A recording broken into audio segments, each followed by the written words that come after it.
Welcome to Committed to Meet podcast. I am Alexis, licensed clinical social worker and mental health therapist. I'm Kisha, Britton, licensed master social worker.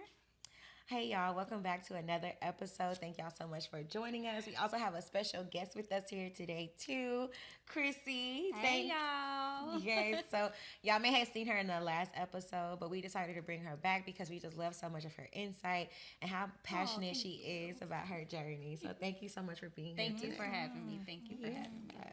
So today, y'all, we are going to be talking about the father-daughter relationships. In a couple episodes, we talked about mother-daughter relationships, but because Father's Day is coming up, we thought this would be a perfect time to talk about navigating the relationships with fathers and the journey of dealing with a father in whatever capacity that looks like.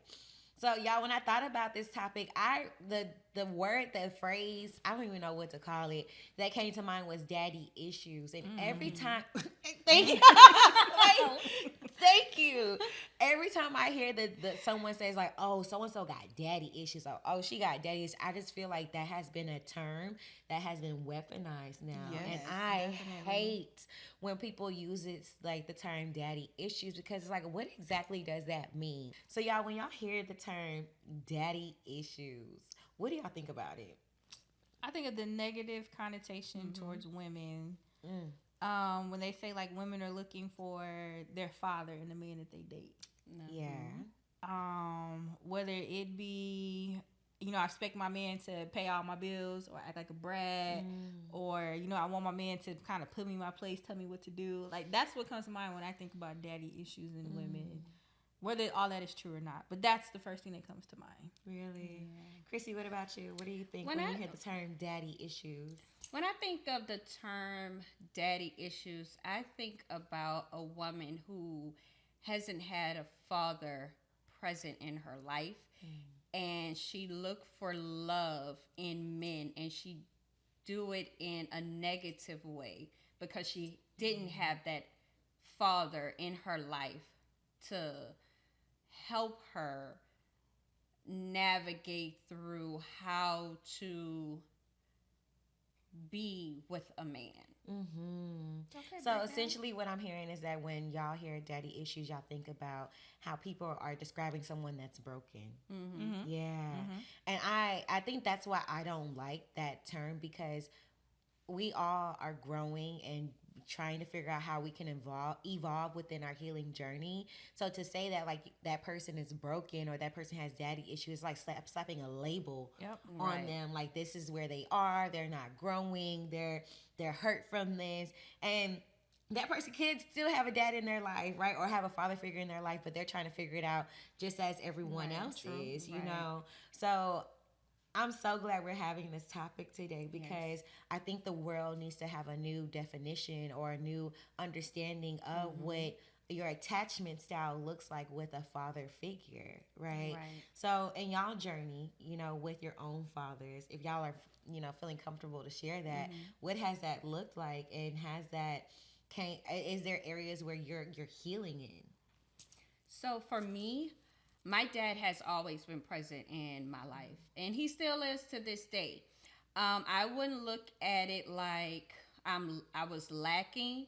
The thing for me, I think I was such a daddy's girl, to where my dad always told me, make sure you can take care of yourself. Make sure this and this and this. So I kept that in, so that when I did get in these relationships, I used that like, I don't need no man. Like, I could do this. I could do this. I could do this. So it played on me like that. It wasn't like I was looking for this man to just be just like my dad. And when we get into it, my dad it didn't show up for like that for me. It showed up in a sense of I was just so strong, to where in my relationship it looked like I didn't allow my partner to be that man for me, because I always threw in his face, well, I don't need you to do, you know what I'm saying? So it came off like that. But now I'm seeing that's not okay.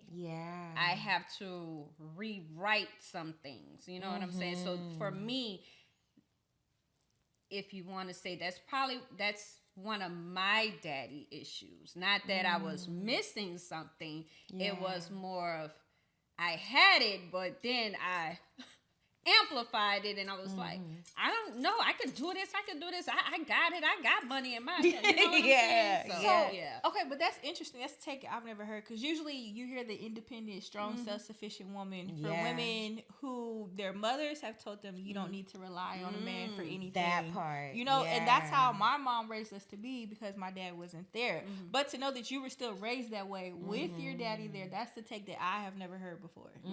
But I like that, so you can still have the daddy issues with or without your dad. Yes. Yeah.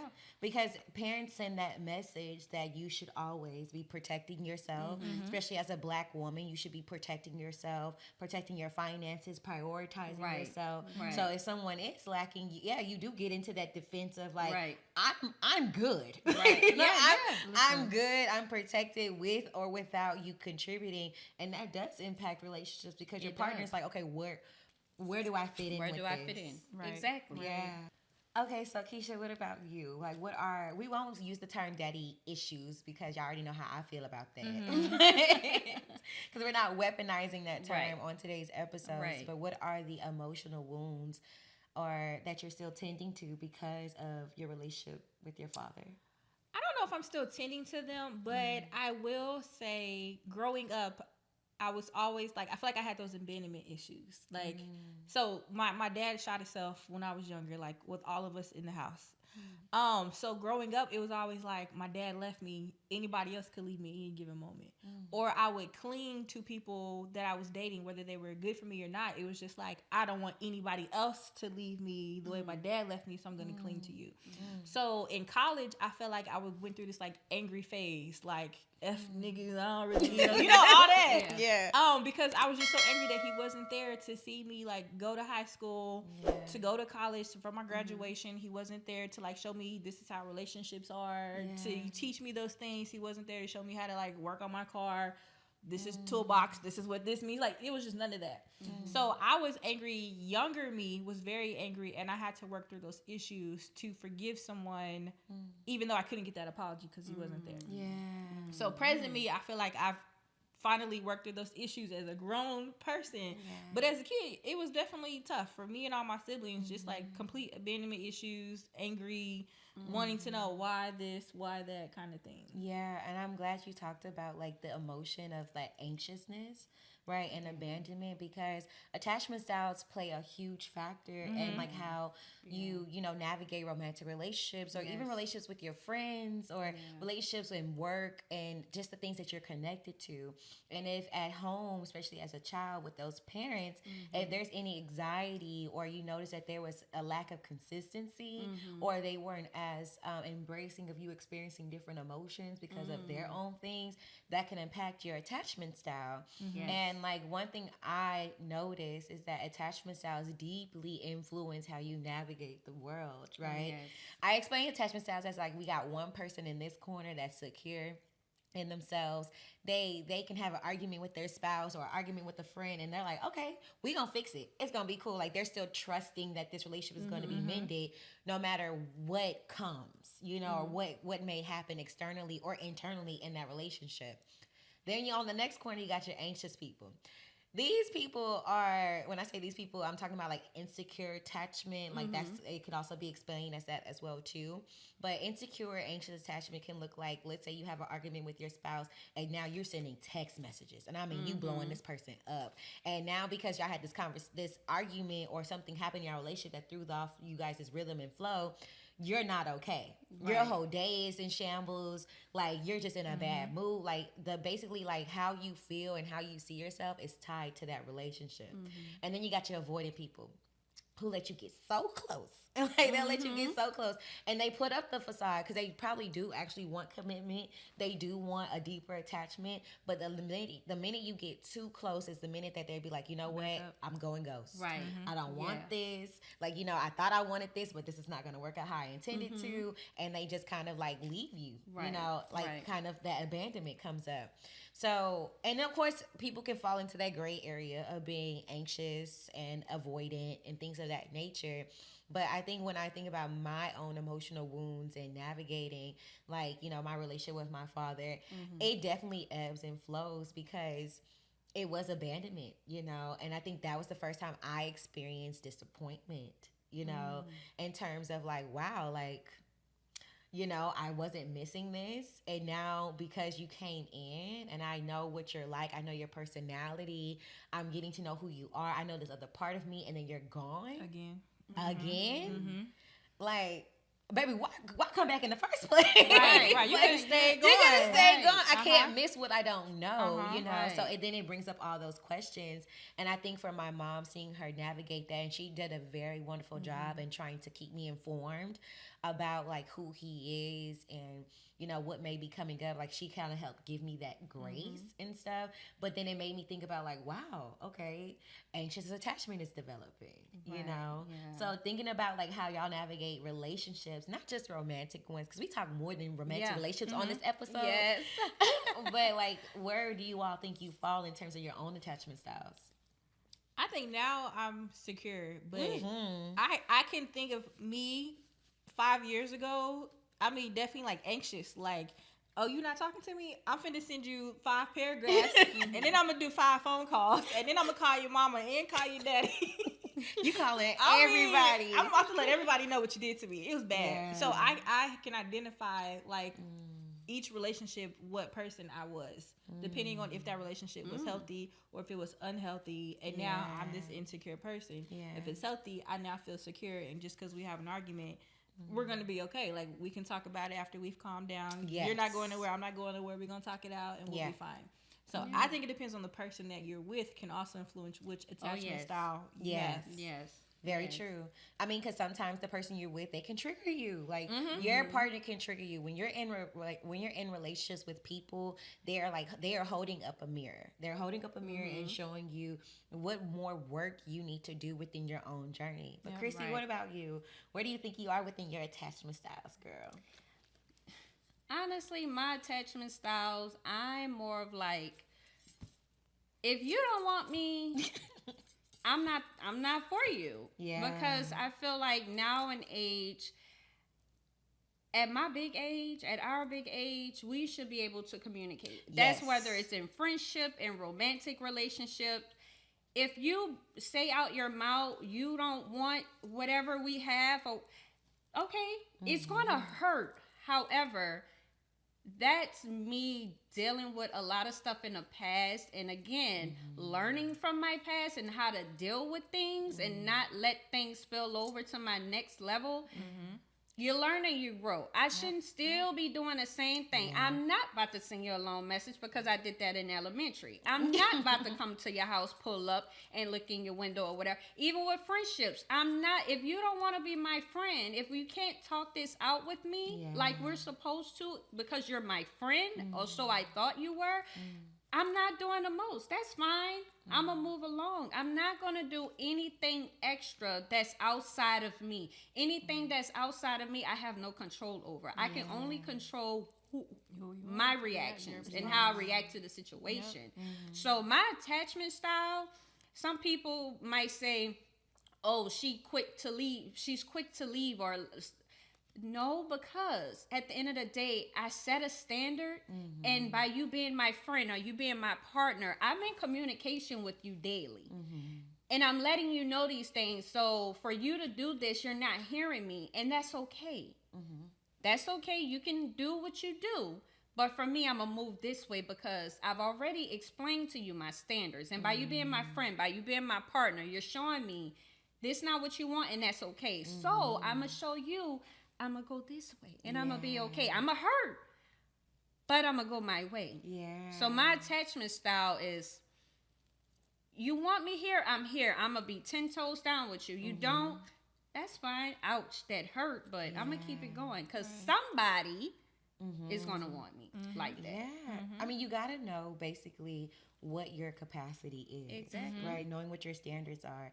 And sometimes even on social media, I hear a lot of people saying like, oh, like you want me to do this for you and like you can't do this for yourself, or you want me to be just like your father.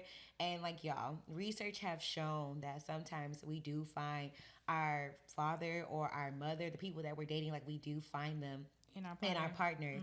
Because as you are going in your journey, you, especially in childhood, we kind of develop this bucket of unconscious needs.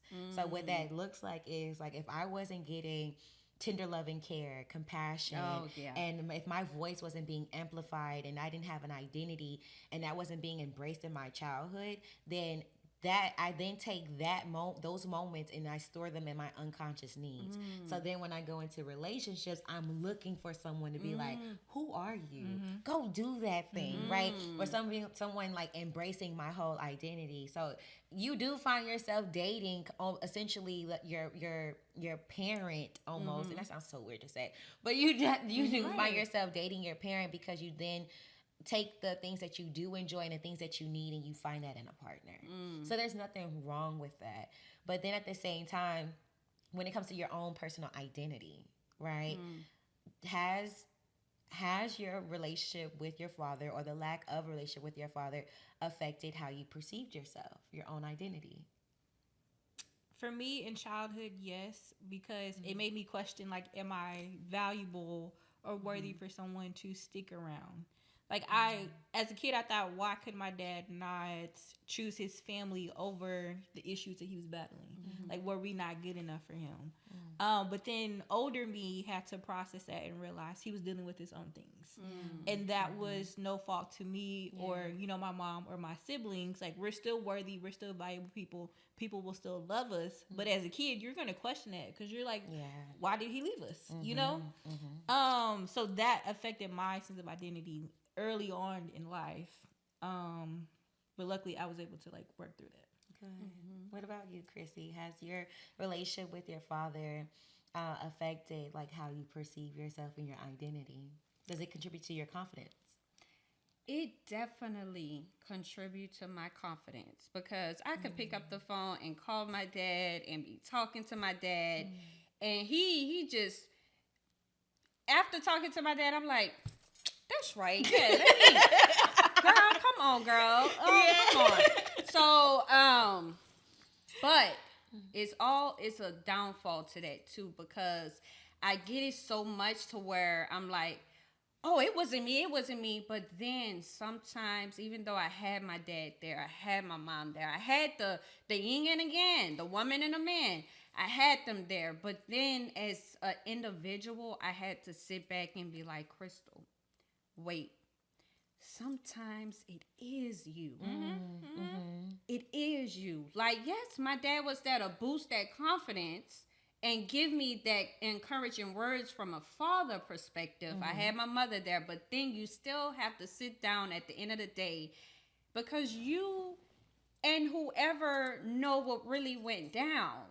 I know I said something I wasn't supposed to say. I told my side of the story. Of course, my dad gonna be on my side. Right. So at the end of the day, my dad, he was always there, but it also came off in my relationship to where I always looked at it like it's that person's fault. It's not mine. So my dad was in my ear boosting me up, but it kind of played a part like,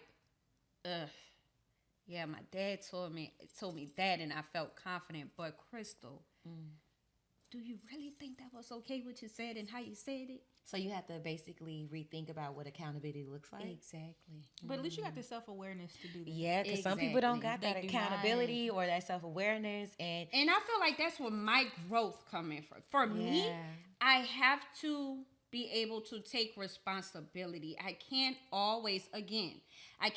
always just go off of what's going on outwardly. I have to look at what's going on internally. Because whatever is going on inside, that's what I'm expressing outwardly. And that's going to come back to me. That's very fair. Yeah. Thank you for sharing that. Mm-hmm. Yeah. A lot of reflection comes up when I think about father-daughter relationships, because those are the moments where you're thinking like, okay, what does it look like to be chosen? Like, what does it look like to be picked or to be acknowledged by someone else that's outside of your family? And I do believe a lot of people struggle with that, men and women, and those who are non-binary. I feel like because of but because of your relationship with your parents, it can definitely impact what it looks like to be in a healthy relationships where you do acknowledge moments in which you are being received, loved, and seen. And if there's been moments in your childhood where you didn't get that, it definitely affects you in your relationships and affects your identity. Oh yes, and not to cut you off, but I want to park right there. Yeah.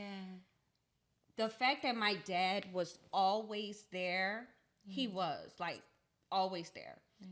However, the main thing that I found out now in my older age, the fact that my dad never told me out of his mouth, I love you, that played a major part as I grew up and I was in relationships. So I craved for my partner to say that to me. So I was trying to be this everything they needed. Yeah. So Because you doing I needed everything. that. I needed that. So that part, and my dad, he showed his loves and gifts and travel when we, we'll pack our bags, go to Atlanta. Me and my mom, my dad, my sister, family thing. But I never heard my dad tell me or my siblings, I love you, or give us that hug. Or I never seen the love like that with my mom and dad. However, he always be there with the gifts, and I grew up loving gifts. That's my love language. I love to receive gifts. So in that sense, that played a part in my relationships. Like, if I didn't get a gift, he don't love me. If he don't tell me, he don't love me. No matter what he's doing, he could be working 50 hours, don't never. He don't love me. You didn't say that. Like, you didn't say the words, I love you. But some will argue that a man doesn't have to tell you I love you if he's giving gifts, if he's going to work, providing. So I do hear that. I do believe that you do have to love your partner from their love language, not yours, right? But the fact that you picked up on that, they're like, okay, my dad was giving gifts, so now like that's a part of my love language. This is the top priority. And I'm all about a good gift. If it's on your heart, give a gift. You know? Right. But like, I think like in those moments where I did get to spend time with my father, like it was a lot of gift giving. Like my daddy African, y'all. So, and he's just part of that community of men who like gives, you know, and money and gives and gifts, you know, and that was just his way. But as a child, I'm not looking for that. Like I'm looking for you to hold I want time. I'm looking for you to hold my hand. I'm looking for you to take me, you know, to certain places. I'm looking to learn more about the culture and things of that nature. And those were the things like I never got, you know. And as an adult, I had to learn how to come to closure with that, you know. But I think now my love language is just words of affirmation. I'm all for the words, you know. But I ebb and flow. I like all types of love. Give me all five. Give me all five. If you didn't give me one, the other one yesterday, give me this one today. Right.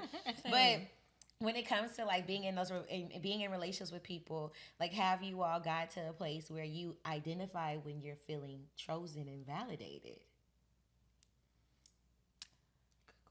That is a good question. I think in my present relationship, I can see that because it's completely different than what I've chosen in the past, or what I've experienced in the past. So going through like that heartbreak, it gives you the eye opening to like, okay, what were the red flags that I ignored? Where was that discernment? The forgiveness, you know, all of that. And so now I can see, okay, this is how properly love. This is how relationships actually should work. This is how communication should actually work. This is what it means for someone to actually be present and to be sure about me and to not have to second guess or doubt or play the chasing game with someone who's acting unavailable, but you still want to run after them, or where you want to try to prove that you should be worthy to be loved, you know. So I guess I'm able to see things now. But when you're in the midst of that bad relationship and it's kind of influencing, or it has the effect of what you and your dad went through, you can't see anything in the midst of all that because there's so much chaos and drama that you're blind to it. You're like in survival mode, going through the motions, and you like your eyes are closed basically. So in hindsight, I can see something after the fact. Okay. Chrissy, what about you? Feeling chosen in relationships?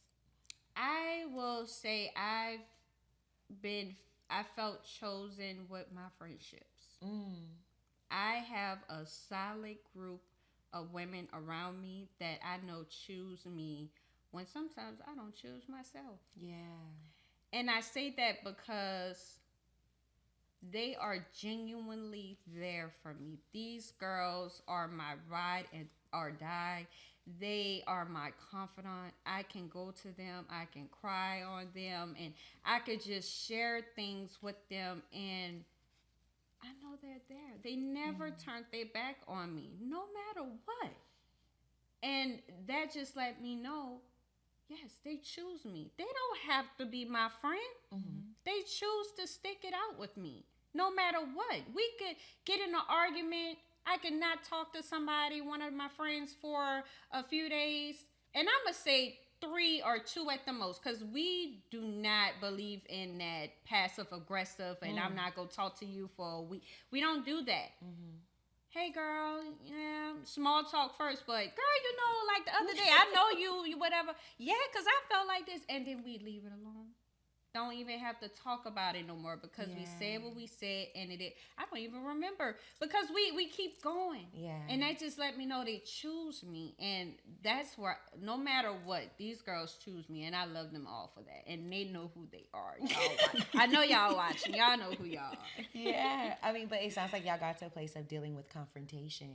But sometimes confrontation is really hard to deal with, especially when you're dealing with a father figure, because some men can be very stern and very stoic. And they are still trying to learn how to process their emotions, like especially previous generations. I think this current generation is doing a really good job in like processing and talking about their emotions and talking about masculinity. Like I see so many changes in how men and young men are just being very vulnerable and open about their feelings. But sometimes if you come from a background that doesn't have like that sense of normalcy around being vulnerable, or that sense of normalcy or talking about feelings and how what someone did and how that hurt you, then different coping mechanisms can be developed out of that, right?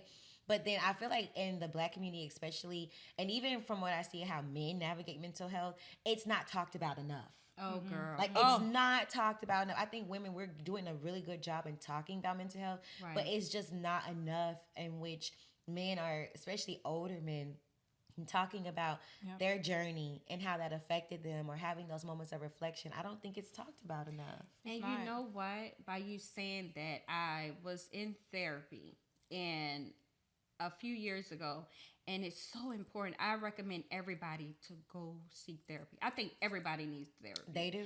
So I was in therapy, and I remember my therapist just asking me like what trauma I dealt with. I'm like, I didn't deal with no trauma.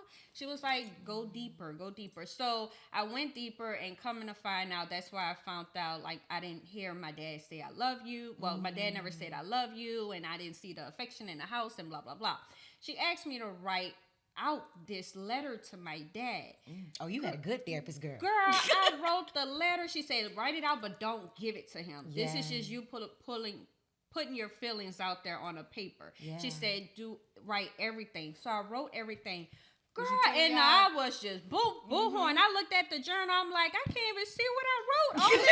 So after I did that, she wanted me to have a talk with my dad.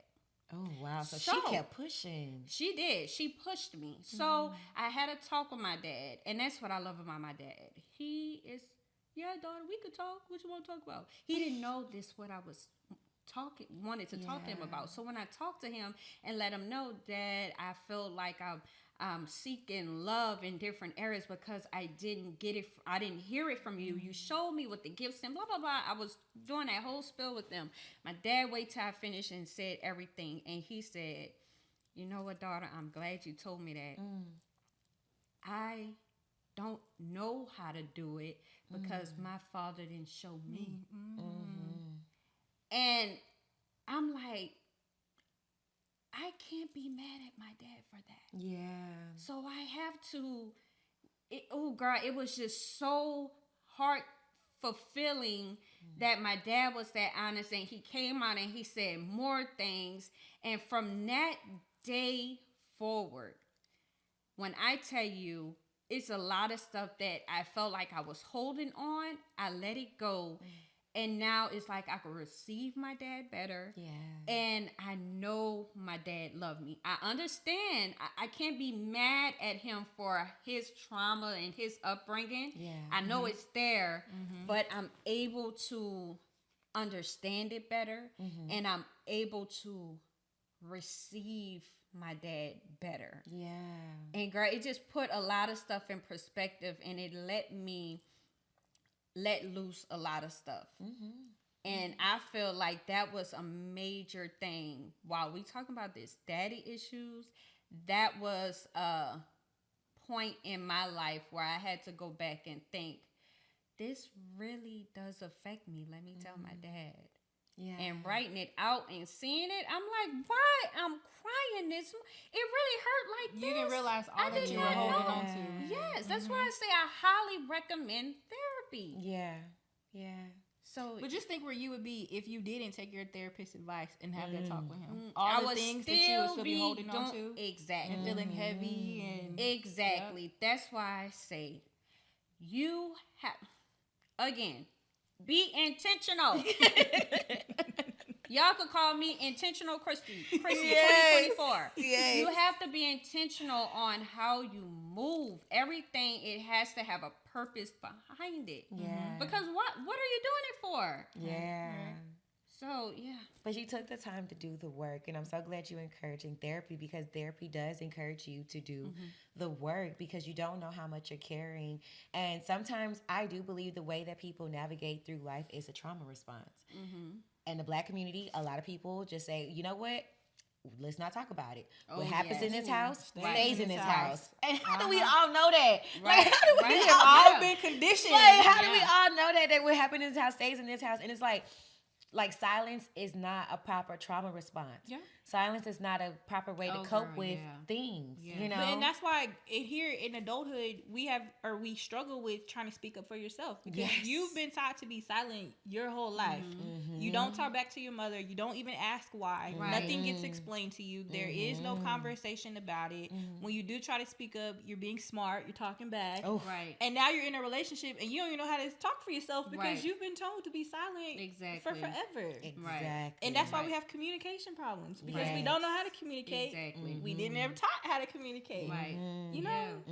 Ooh, And that puts a lot of responsibility on the people that you're in relationship with, even your friends. Because in moments in which where you should be communicating and saying like, hey, I feel like this is what hurt me. Like you're having an attitude, like you're protesting, like you're withdrawing your love, because that could have been something that was modeled at home. That if someone wronged you, or if you did the wrong thing, maybe your mom or your dad withheld their love, right? Or they didn't give you attention. And those are not proper ways to navigate in relationships. And so then instead of you doing your own emotional labor, your own emotional work, you're putting it off on other people to do it. Yep. For them to be like, what's wrong Kisha, with you? what's wrong? exactly. Nothing, I'm fine. And you're not fine. Right. So it's like it's very draining on the other draining. person, and it's not fair. It's not fair at all. That is very true. So Kisha, I forgot my question, but girl, I don't know. That was still a good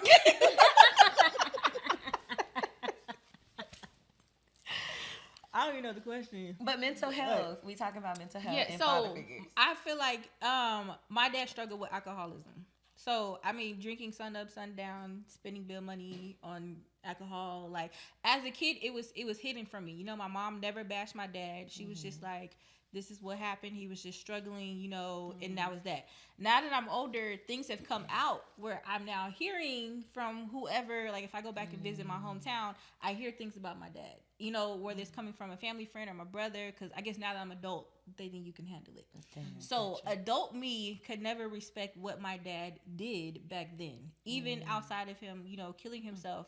As a man in the house and how you dealt with your issues or your wife or your children, I'm seeing, okay, he was clearly struggling with something. So on top of the alcoholism, you know, obviously depression was there, the suicidal thoughts, you know, me wondering, did he think about this all the time, or was it just when he was drinking? So it definitely played a part on how we grew up for that time frame that he was there. And I think that is what's helped me to heal in my journey, is realizing he had his own issues that he was dealing with. And he never talked about it. We never talked about it, but I know he was dealing with something, and me being in the mental health field, it's like, okay, like Chrissy said, I can't hold that to you. Right. Because you didn't even know how to process your own things that you were going through. So I can't be angry with you for not being here. Right. You know, it just is what it is. And in hindsight, I look at it like, this is going to sound so terrible, but I feel like my life was better with him not here. Because if I grew up in an alcoholism household, you know, seeing him and my mother fight, and them literally like fighting, like what if I dealt with that my whole life? What that would put on me, or maybe even I would start drinking, or, you know, it's no telling what I could have done or ended up seeing that. So just having my mom there, it's like, okay, there's no longer the depression, you know, there's no longer the suicidal thoughts, there's no longer alcohol. I mean, like, my mom don't even drink to this day, you know, or if back then when I was choosing partners, it was, okay, if I see you're drinking too much, it's turn off. Like, I didn't even drink, I think, until I graduated college. Like, I was just against drinking. So it's like those things, I feel like actually turned out for the better. And, you know, my siblings can have their they may think maybe not, but it's just like, okay, I have to be real. You know, nobody wants to grow up in that household. Or I could definitely go into a relationship where I'm getting beat now because I'm seeing it, you know. And that is common. It's very common. So there's just no telling, you know. So he definitely had his issues, and I can't fault him for that. Coming to a level of acceptance, and I define acceptance as just acknowledging what is. Like, I can't change it. I can't do anything about it. It's out of my control. I'm just acknowledging what is. So whenever you do get to that point of acceptance, you just allow compassion to come in. You allow grace to come in, because you're not trying to think about coulda, shoulda, wouldas, right? Or what life could have been like. And I have to come to that point in my journey as well, too, that, like, girl, because at one point I was the child that was thinking, like, I'm gonna go find him. Like, I'm gonna get on the journey. Because, like, you know, during that time, like, back then, they used to have all these TV shows about, like, ancestry. And, like, you know, people rekindling their relationships with their father. And I was like, that's gonna be me. And now I'm just at the point where, like, you know, I let it be. Like, I let it be. And if it's gonna come, it'll come. But, you know, I'm really good on leaving people where they are. And for whatever reasons, whatever he chose, like, you know, maybe that was fitting for him, you know, but I had to figure out what life looked like for me, you know. And I think, like, not speaking for children, but, like, speaking for myself, and knowing what it looks like to have a father that was inconsistent, and knowing what it looked like to have a father that just decided not to be a part of your life. Like, that's a very hard decision that you have to come to terms with, of, like, I'm just going to have to let this be. Like, you know, like, this person had the resources to come find me, but they didn't. Right? So the question is, like, why should I take my resources and my time to go find this person? At first, it was the thought frame of, like, well, I want to know about the other side of me, you know, or I want to, the identity. I want to know all those things, but, like, I'm okay with my identity right now. Like, I'm okay with what I do know right now. And if it does change and I want to go and set forth on that journey, I will. But right now, I'm okay, you know, and that's going to be on that person's heart, I believe, to, like, really come and provide that additional explanation as to why they're there. They weren't there. But I feel like for me to go and seek that out, I'm okay without it. You know, I had to figure out what it looked like to protect Alexis, you know, what it looked like to, like, choose Alexis, what it looked like. And now that I'm at this space, I don't think I want to hear the excuse as to why I wasn't chosen. You know? So let me ask you this. So with your dad being inconsistent in and out, did you ever find yourself in relationships with emotionally unavailable men? Oh, you in my business. I am in your business, girl. That's the first thing that came to mind. So I think the answer would be yes. You know, I think the answer would be yes. And but I did not know that they were not emotionally available. I did not know what to label that.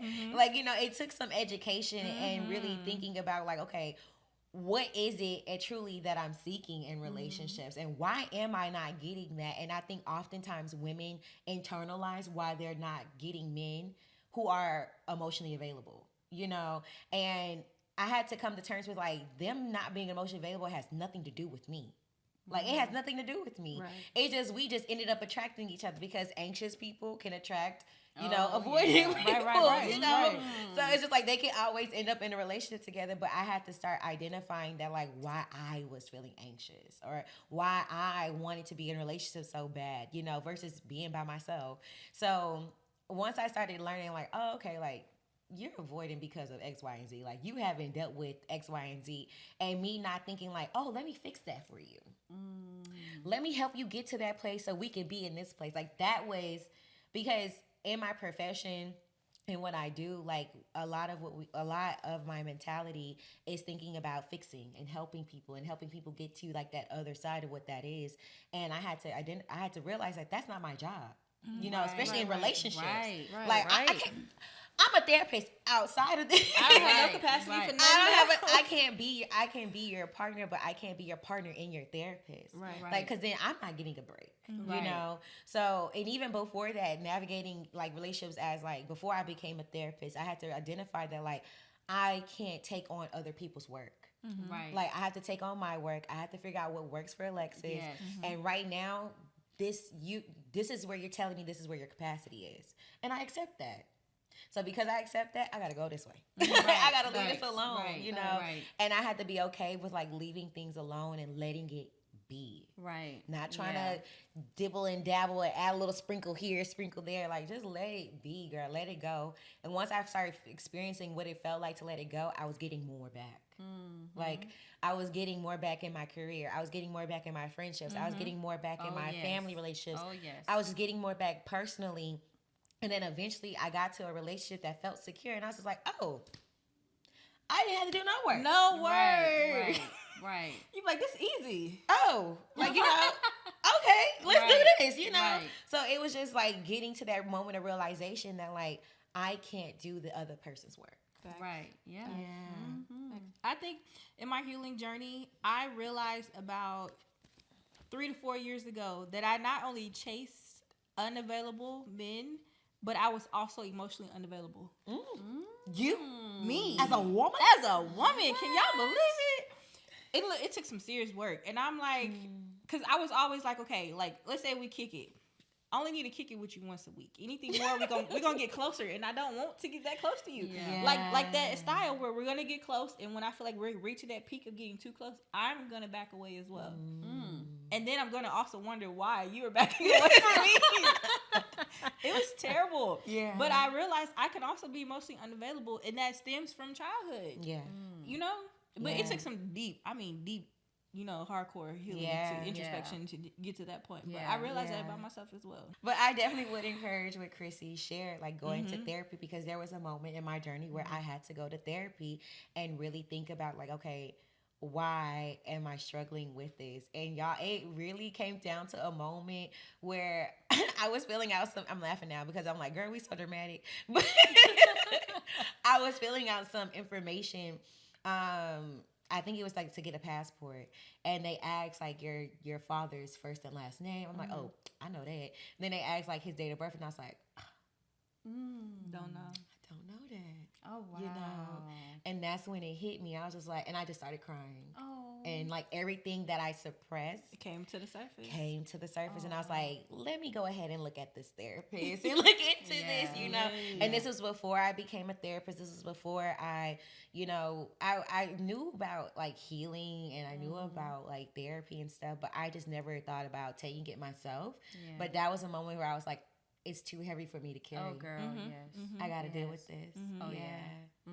So what tips would y'all give someone, you know, who's navigating their relationships with their father and they notice that they are doing the work, but the person on the other side, the person that they're, in relationship with isn't doing the work. Like, what tips would you give them in navigating that if they want to further that relationship and they notice that they've done the work and that person has not? I'm going to say you have to make peace with that. Like, when you know that you've actually gave it a shot and you actually put in the effort, you have to make peace with what it is and make peace with what it's not. Because you can't keep, like, using all your energy and your might and trying to chase this because you're living in the what could be's, what ifs kind of thing. And then it's only killing you softly on the inside, And so if you've done the work and that person isn't reaching out, you have to make peace with that. And you have to know there's value within yourself. Like we talked about, you're still loved even without this person. Right. You can't base your life off of that person being in your life or not being in your life. Like, you still have your own life that you have to navigate. And it's okay if they're not in your life. You're going to be okay. It's going to hurt. It's going to suck. But you got it. You're going to be fine. Yeah. Exactly.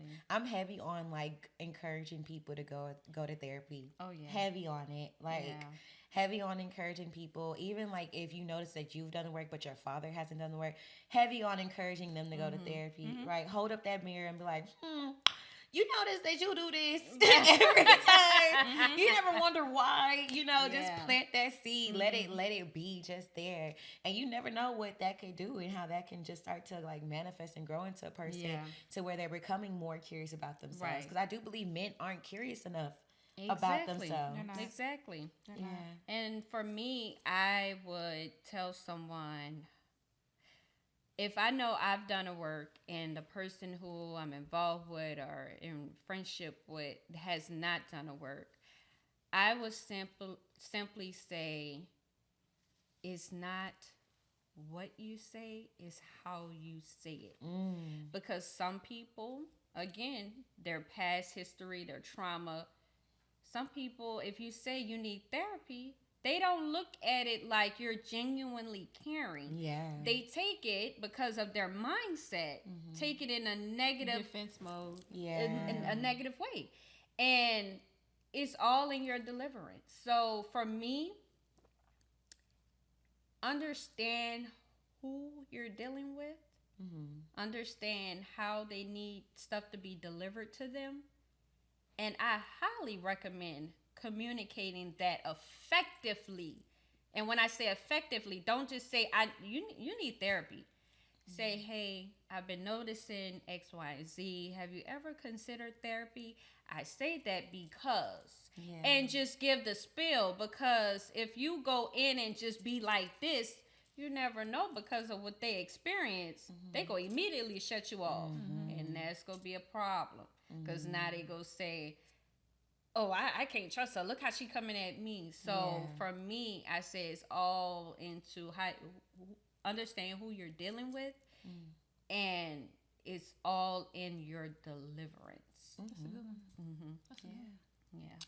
I got a question for you. Me? Girl, like it came to mind. Why you coming at me for it?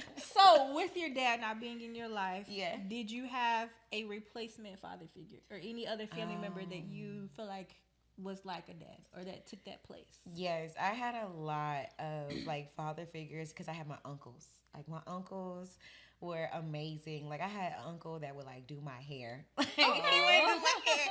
And he was good with the bobos and the knockers. Like, if y'all know, y'all know, you know. So, like, he would do my hair and, like, help me get ready, like, for school and things of that nature when my mom was not able to do it.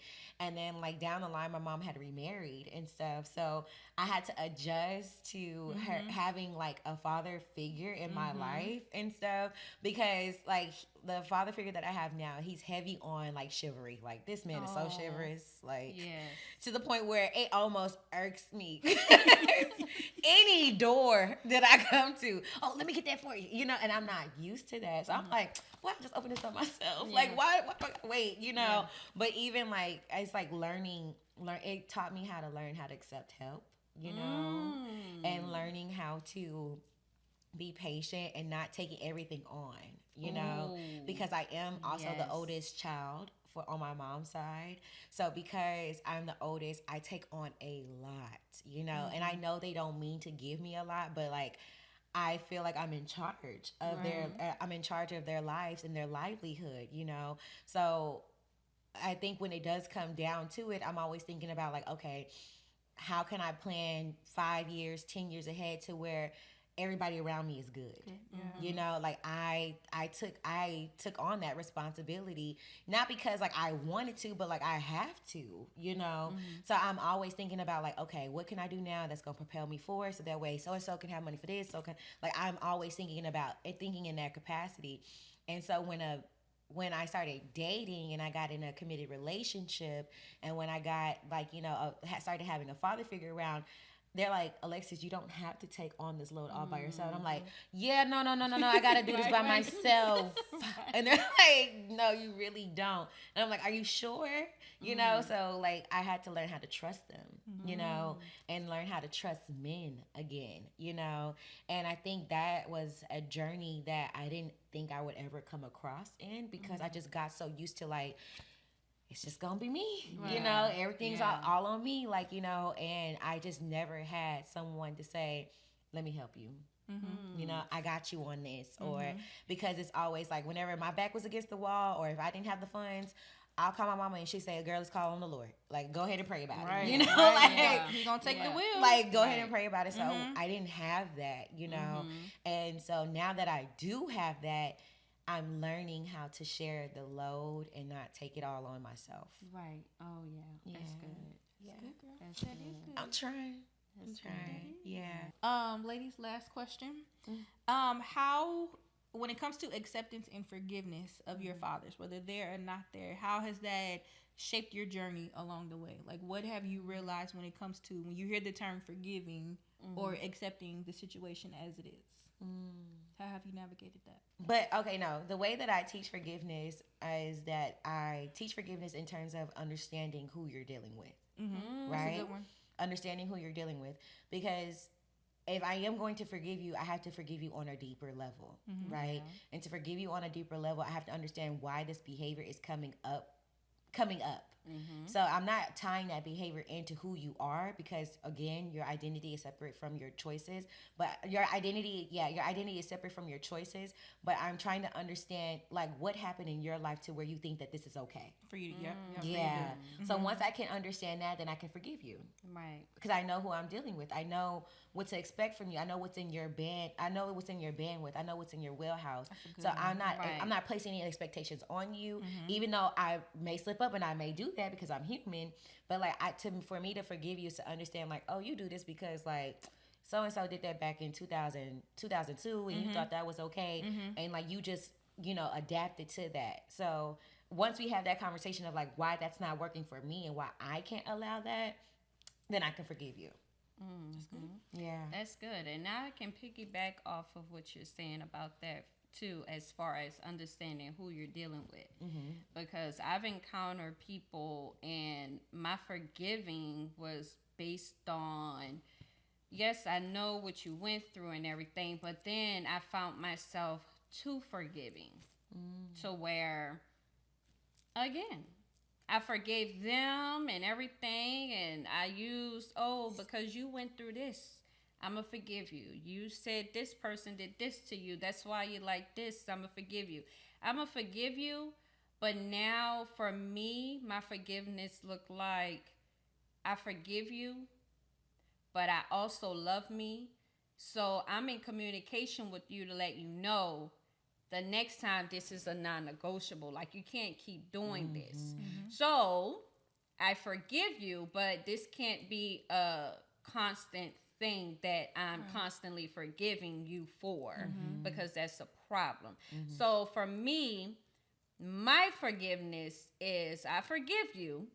I hear you, what you're saying, but also I love me too much as well to keep going through this. I'm not going to keep forgiving you over the same thing, because now I'm losing myself. Because I'm so caught up in forgiving you, to where I'm like, wait a minute, but Crystal, you know this not cool. Like you said this plenty of times. So, yeah, if that kind of make It does. It is. You got to forgive with boundaries. Right. Put that boundary up to let them know this is how you are going to interact with me, and this is the expectation. Because I value myself enough to tell you this is what you can or cannot do to me. Very true. I get that. Yeah. I feel that. Yes. I What feel about that, you, Keish? Ooh, I feel like my forgiveness is different. My forgiveness journey is different because I didn't get to have that conversation, and there's not even a hope that we could rekindle something because that person's no longer there. So for me, my forgiveness moment came in college where we had this. Like I used to love poetry, spoken word. So we used to have this thing where like I don't like on a Wednesday night they would get together. I think it was like Poetic Justice or something like that where random people just come up like spoken word. You say what's on your heart. Everybody has something to say. And I wrote a poem about my dad. It was like called Imagine. And it was just like, imagine how life would be if this and life would be that. Or imagine, you know, your dad shooting himself in the house and you have to step over the towel that we laid down to cover the bloody puddle. Like, it was deep, which was actually true and happened. So that was my moment where I had to, like, express how I was feeling, get it out, to be able to say, okay, you've got out those heavy emotions and now it's time for you to process what actually happened. Because I can't keep walking around being angry and bashing men and thinking they all the same or choosing the wrong people because I'm angry at my daddy, you know? So that was where my healing journey started. And then I just had to accept this is who he is, you know, and it is what it is. I can't change it. And I got life to focus on. Like, there's other things I need to focus on besides why he's not here. Exactly. So that was me and mine. Yeah. Love that. That's good, Keish. That's good. Yeah, y'all. Yeah. Okay. That's beautiful. Thank you. Thank you. Okay, so we're going to leave you guys with our mantra like we do every episode. This one is from my journal called Push Your Way Through. So it says, today I choose to break the cycle of living in my past and holding on to unhealthy connections with others. I will let go of the pain, hurt, and suffering that is in my heart. I will let go of the disappointments of my past and failed relationships. I am seeking a renewed heart and mind. I am dedicated to healing myself completely inside and out. This healing begins with me, and I will go after it with all that I have. Period. I love that. Yes. Took some good stuff. Yes. So I have a 2-part reflection question. The first one is going to be, what have you blocked out that you actually need to work on processing in order to heal when it comes to relationships?